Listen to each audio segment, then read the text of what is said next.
Nishad party के राष्ट्रीय अध्यक्ष डॉक्टर संजय निषाद हमारे साथ मौजूद है। डॉक्टर साहब, आज प्रेस वार्ता आपने सभी पत्रकारों का बैठी, क्या मुद्दा था, क्या था? प्रमुखतः 22 मार्च को दुविजयनाथ पार्क में ये गुरु गोरक्षनाथ की नगरी पर मत्स्यनाथ की तपोभूमि पर पूरे प्रदेश के सभी निषाद पार्टी के कार्यकर्ता पदाधिकारी, क्योंकि मैं लगभग लगातार 19 वर्षों से मैं काम कर रहा हूँ, 2 दशक हो गया, और उनका जानने का हक है कि मैं कितनी लड़ाई लड़ी है। तो प्रधानमंत्री, पूरे मुख्यमंत्री के द्वारा जो भी हमारी योजनाएं हैं उसके बारे में जाना। इनका जो आरक्षण का मुद्दा है वो हमने कहाँ तक हमने पहल करके पहुंचाया, अब अंतिम पड़ाव पे है। मतलब मुख्यमंत्री जी ने आरजीआई को लिख दिया, आरजीआई ने कह दिया कि केवट मल्ला मझवारा है। तो जिसको आरक्षण चाहिए हुआ है, तो पत्रकार वार्ता के माध्यम से हम सभी संगठनों के, जो हमारे समाज के लीडर हैं, पिछड़े और जो किसी भी दल में हो, इस आरक्षण के मुद्दे पर एक आ जाए और इस समाज के हक के लिए एक आ जाए। और आज कोई भी दल पहचान रहा है, सभी निषादों को चाहता है कि हमारे दल में आ जाए, हमारा अध्यक्ष बन रहा, प्रत्याशी बन रहा। ये हम करवा नहीं था कि कम से कम निषाद पार्टी खड़ा बड़ा होने से सभी दल के लोग आज हमारे निषादों को पहचान है। 22 तारीख को पूरा यहाँ आएंगे, प्रांतीय अधिवेशन भी है, निषाद राज्य जयंती भी है, और फिर उसमें एक रैली भी है, और उसी दिन अपनी एक आवाज करेंगे कि हमारी गिनती वो भी अनुसूचित में गिनती कराई जाए, ओबीसी से नाम खारिज कराया जाए, और राष्ट्रपति और राज्यपाल के राष्ट्रपति के 10 अगस्त 1950 और राज्यपाल के 31 दिसंबर 2016 के जो शासन अधिसूचना उसको लागू। अच्छा, चुनाव करीब है 2027 का, तो क्या लगता है चुनाव से पहले आरक्षण मिल जाएगा निषाद को? अब देखो, भाजपा है, और अगर राम मंदिर बना सकती है, निषाद राज किला बना सकती है, इतनी पॉलिसी के 61,000 करोड़ रुपया मोदी जी ने पूरे देश को दिया, योगी जी ने योजनाएं दी हैं, तो इसके बड़े बड़े मुद्दे। आप 10% अपर कास्ट को आरक्षण, महिलाओं को 33% दे सकते हैं, विसंगति दूर कर सकते हैं। तो हमको लगता है कि ये भाजपा का तो पुराना मुद्दा है कि जमुना उस पार दिल्ली में अनुसूचित है, हम देश में 14 राज्यों में अनुसूचित है, यहाँ अनुसूचित है लेकिन धोखे से ओबीसी में डाल दिया, ओबी नाम कर। तो विसंगति दूर करना है भाजपा को, हमको लगता है कि अगले इलेक्शन से पहले कर देंगे। तो क्या लगता है कि जो मुद्दे उठाते जो आपके समाज के लोग हैं, निषाद समाज के लोग जो है, जो कहते हैं संजय निषाद को बेवकूफ बना रहे, आरक्षण नहीं दिला रहे हैं, तो आखिर वही हमारा समाज लायक था तो लिखवा दिया, हमें लायक बनना पड़ेगा। हमारे लायक लोग समाज थे तो अंग्रेजों को भगा दिया, मुगलों को भगा दिया और संविधान बनवा दिया, संविधान में लिखवा दिया, तो हमें लायक तो बनना पड़ेगा ना।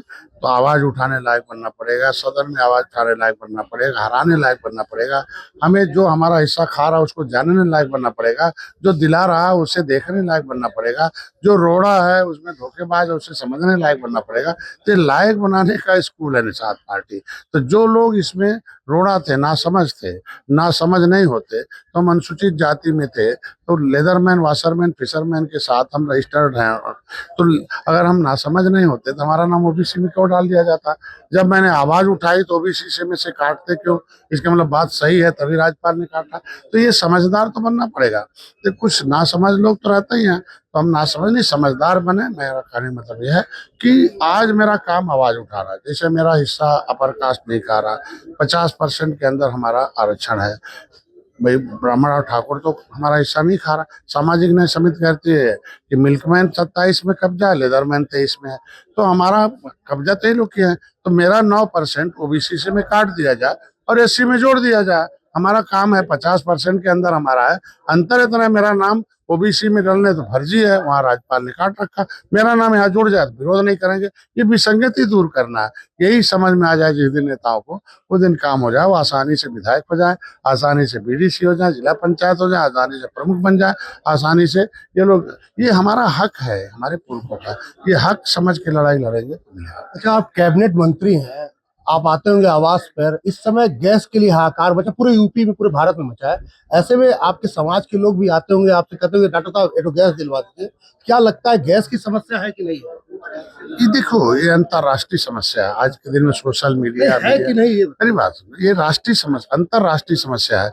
जब हम एक दूसरे पर निर्भर रहेंगे, एक दूसरे देश पर, और उस देश में लड़ाई होगी तो थोड़ी बहुत तो किल्लत आएगी। ये तो सब जान रहे हैं। नेता इसको बड़ा बनाना चाहते हैं। हम कहते हैं कि आप जब एक दूसरे देश, जो भारत पर निर्भर है, अगर भारत से कोई मामला आता तो ये गैस की किल्लत, तो जो व्यापारिक है वो व्यापारी सिलेंडर बंद किए जाएंगे और पब्लिक को पहला प्राथमिकता देना है, तो पब्लिक को तो दिया ही जा रहा है। कॉमर्शियल पूरी तरह बंद हो गए। गोरखपुर में दर्जनों होटल और व्यवसाय पर ताला लगा मैं है। जब गैस नहीं था तब भी कॉमर्स चलता था। यह है कि गैस आने से कॉमर्शियल फायदा थोड़ा ज्यादा था। तो जब एक दूसरे देश में लड़ाई होती है तो हर एक नागरिक का धर्म बनता है कि अफवाहों में न जाए, सरकार के और देश के हितों में खड़ा रहे, और हमको चिल्पों मचाने से गैस नहीं पैदा हो जाएगा। सरकार ये भी कर सकती है, कुछ लोग बचा के चले, धैर्य रखें। हाँ, तो कह तो रही है हम कि भाई हम लोग सरकार तो करिए, कोई कमी नहीं है। नहीं, कमी भाई देखो, नियम है कि हम 25 दिन में, 1 महीने में गए थे, और पता चला पहले हम ऐसे ही दे देते थे। मैं पत्रकार हूँ, पिछले 1 हफ्ते से बुकिंग का प्रयास कर रहा हूँ, नहीं कर पा रहा हूँ। नहीं, अभी उसको ऑनलाइन हमारी सरकार कर रही है। हमको लगता है ऑनलाइन होते ही ये समस्या दूर हो जाएगी। अच्छा, 5 राज्यों में चुनाव है, बंगाल में चुनाव, क्या आपका रोल रहेगा वहाँ? भाई हमारा तो पूरे पूरे सभी राज्यों में संगठन खड़ा, पहले भी नेशनल आसाम तक घोषित हो जाएगा। तो हम कह रहे हैं आज के दिन में हम तो जी देखो, अगर भारत को आत्मनिर्भर बनाना है, सशक्त बनाना, विकसित बनाना है, और प्रदेश को भी सशक्त और विकसित और आत्मनिर्भर बनाना है, तो केंद्र और राज्य की सरकारें एक होनी चाहिए। तो इसीलिए धीरे धीरे एनडीए की सरकार हर जगह बन रही है। जनता होशियार हो रही है कि हमें विकास चाहिए, हमें सुरक्षा चाहिए, हमें सम्मान चाहिए, हमें सब क्या चाहिए। लगता है बंगाल में खेला होगा?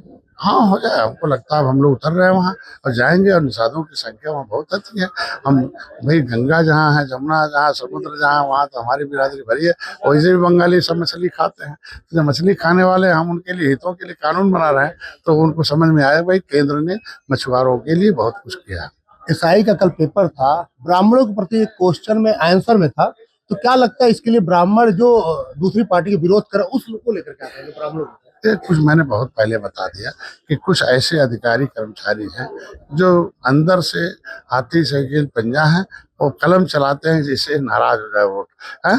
हम तो चाहेंगे कि सरकार से कि ऐसे लोगों को फिल्टर किया जाए और चिन्हित किया जाए कि कौन ऐसा काम कर रहा है। किसी भी जाति को अपमानित करना, किसी जाति के प्रति कुछ द्वेष फैलाना क्या गलत। लगता है सोची समझी सारी निश्चित रूप से, क्योंकि ये शब्द लिखना का मतलब क्या, कहीं ऐसा कौन लिखा। लोग हो सकते हैं? मैं कह रहा हूँ कि कोई भी क्वेश्चन बनाया जाता है तो उसके पीछे जो है कोई भावना न हाथ हो, उसका सही हो, ये गलत है। किसी को रिएक्शन कराना, किसी को अपमानित करना, किसी को, हर जाति को अपना सम्मान पाने का, जीने का अधिकार है। ये सारे लोग हैं जिससे चाहते जातियों में। क्या आप भी मंत्री है, इस पार्टी में घूमते हैं, पूरा सर्विस में, क्या ब्राह्मण उत्पीड़न है कि नहीं? नहीं, उत्पीड़न नहीं कहा जा सकता, लेकिन ऐसे ही लोग उन्हें अपमाने।